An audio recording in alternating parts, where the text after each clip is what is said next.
ต่อจากคลิปที่แล้วคลิปที่ว่าเขาไปเที่ยวผางอยนะครับออกจากผางอยแล้วกลับมาต่ออยู่ที่นี่สวนสัตว์บ้านเกินเนาะขี่ออกจากผางอยออกมากับลงมาวัดทางใหญ่กับประมาณ30 นาทีแล้วก็ขี่ออกจากทางใหญ่มาต่อกับไอ้สวนสัตว์บ้านเกินนะครับประมาณ40 นาทีก็ใช้เวลา10 โมงไปออกจากผางอยมาสำหรับมื้อนี้เราก็จะมาเบิ่งว่าสัตว์อยู่สวนสัตว์บ้านเกิดมันมีสัตว์อหย่างได้ได้มาโดนแล้วมาตอนนั้นแต่น้อยคนนี้อันนี้น่าจะบ่อเต่าเป็นบ่อเต่า เนาะเดี๋ยวเราจะพาไปดู เต่าบ่ใช้เต่า ได้เต่าได้เต่านะ เต่าเห็นแต่อันนั้น ถ่ายไหมเนี่ย เอ้า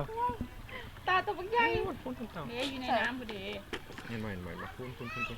เห็นบ่ใน เดี๋ยว น้ำ ซูม โอ้เห็นละเห็นละ ซูมไป เห็นละ เอ้ยเต่า เห็นบ่มันยังซ้อมอยู่ นี่ก็แม่นโบ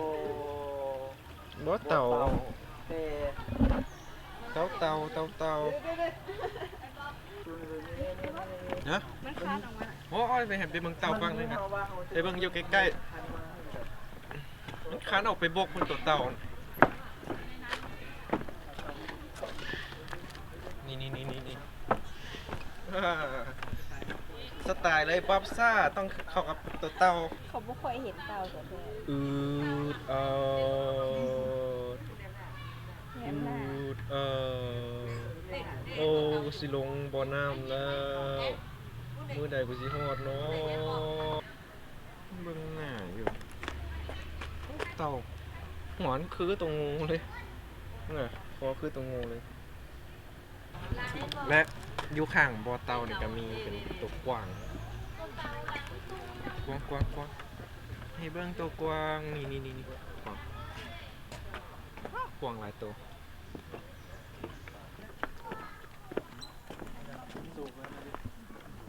นี่ตัวเต่าอ่ะตัวยัง ตัวงู ตัวยัง งูเหลือม โอ้งูเหลือม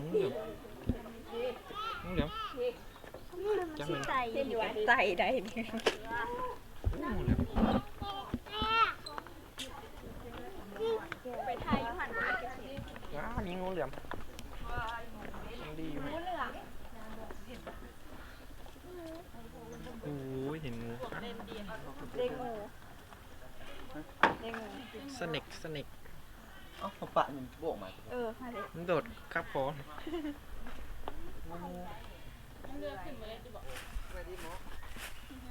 นะรอมันเอาหางขึ้นมาดู รอดจังได๋ เฮ็ดจังได๋หางมันที่พึ่งขึ้นนะมึงต้องเฮ็ดให้มันย่านนะต้องเฮ็ดให้มันย่านลองเฮ็ดให้มันย่านดูนั่นใส่มัน เฮ้ยคู่มัน ไอ้นายแต่ว่าอยู่พอกอื่นแล้ว ทุกคนอาจ ตัว จะ นี้ก็ บ่เห็น กำลังปรับปรุง เพราะมันรีเป็นสัตว์ที่รีอยู่ เนี่ยทุกคนเห็นบ่มันเป็นสัตว์ล่องหน ลอง เงียนอ้นเงียนอม ยินอม เงียนอม เด้ได้ยินเทิงค่ะมันหย่องซ้อนกันอยู่เด็กนี่มาอยู่แค่น้อยอ่ะ มันผสมพันธุ์กันเดี๋ยวอยู่งานน้อย อยู่ไหนกันนะ เห็น น้อยมึงเฮ็ดหยังมึง เอา เฮ็ดหยัง ซูมดูเขาไม่เห็นนะ โมเมนต์อันเอ้ามันจ้องหน้าเขาเทียวบ่เห็นคือกันมันอยู่ในเฮือนน่ะนะมืดแท้เสือดาว มันอยู่คนเดียวมันคือจริงอ่ะ เสือดาวใช่ เป็นสัตว์ที่หายาก มันบ่มีหมู่ คือ คือตัวแมวเลย แมว ก็ลาย เขาจะเอาแมวมาย้อมสี กูก็ว่า แต่มันทางหนามใช่ไหม ระวังมันบีบหนามใส่หนัง อุ้ยเนี่ย มันทางหนามออกได้เลย เด้เล่นหลังพึ่งแล้วตายมึงน่ะเอามันปิดหลังใส่มึงแล้วมึงเขียวเรียนนะ หน้ามัน มาแล้วว้ามันที่มาปิดหลังใส่มึง หน้ามันยางมาหามึง เอา ยาบักน้อยบักห มันมีอาวุธได้ อันนี้ก็เป็นเม่นเนาะยาหมอยา ำยา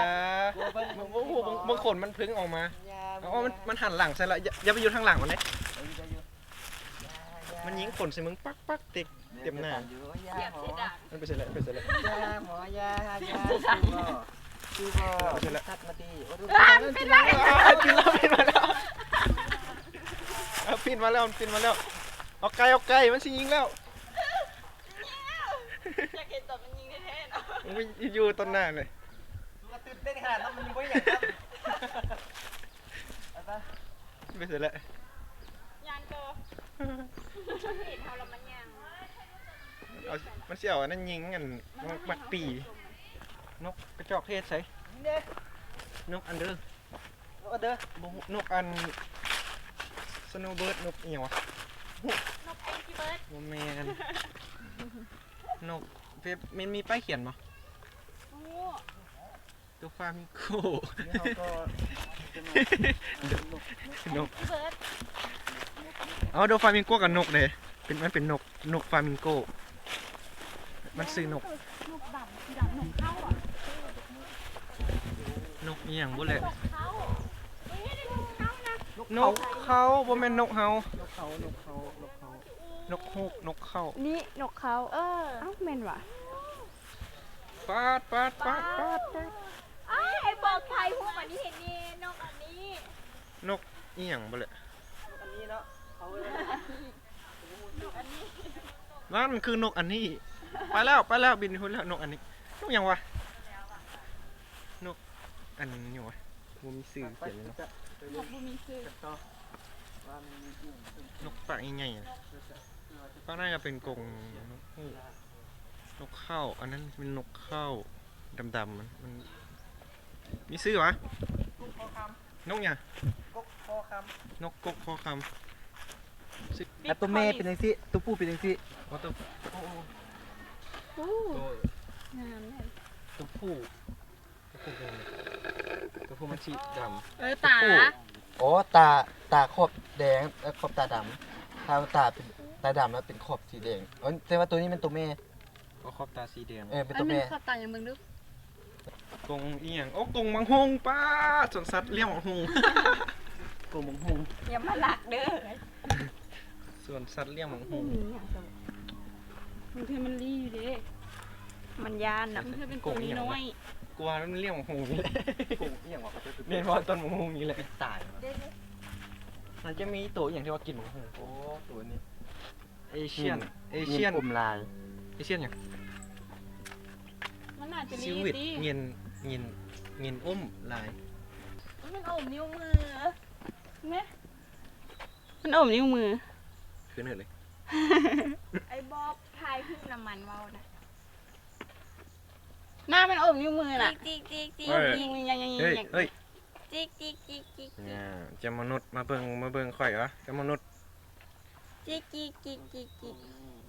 จุดแต่ง กินเนี่ย จะเสียบเลยกัดอ้าว เออ ว้า อยากกินเลยก็กินล้อหน้ามันกินล้อหน้า แล้วหน้าเขา งับงับงับ เมื่อกี้มันไม่ได้กินเลย จะเสียบเท่ หน่อย มันอยู่คนเดียว มันจับกินว่ะ มันลงมาจับกินของกี้เด้ มันแผ่ให้มัน โอ้ ผู้ชายหุบกับมันไป โอ้มันเขาจะเอาไว้ในคูนที่มาเปลี่ยนมันนะมันเขาจะเอาไว้ในคูนี่เลยเตาแต่ว่าอันนี้เป็นเตาเหลือง โอ้ยังไหวแล้วได้น้อย เป็นเตาอีกสักนิดนึง โอ้ปูที่ไทยมันต้องให้ที่ดินมึง เห็นบ่หินเตาปะ มันเรียกมึงหน้าก็มึงมัน ต้องตัว สองตัวตัวนี้มันนอน เอ้าคิดว่าหุบปัน กินไก่ กูคือลูกปังตัวบักกระดำเป็นมึงกระลงเต้น้ำนี่ดู เดี๋ยวจะไปตกลงได้มันกัดมือได้เตาเดี๋ยวเขาสิพาไปเบิ่งสัตว์ที่ว่าเขาสิเอิ้นมันต้องว่าต้องแบบเขาคล้ายๆว่าเขาเป็นกระเทยที่นะเขาสิเอิ้นอีแค่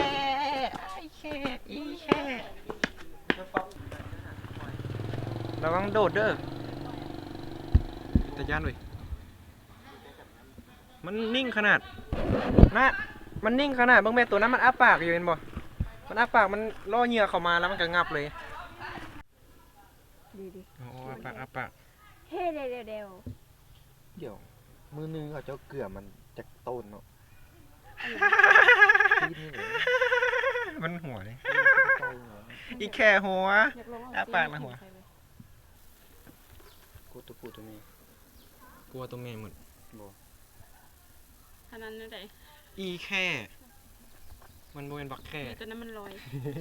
อีแค่เลยคันว่าบักแค่นั่นตัวผู้มันก็ทำทางหัวให้กู ไอ้บอกถ่ายก่อน ใครกับบักแค่อีแค่ ถ่ายเขา4 คนดูถ่ายเขา4 คนกับพี่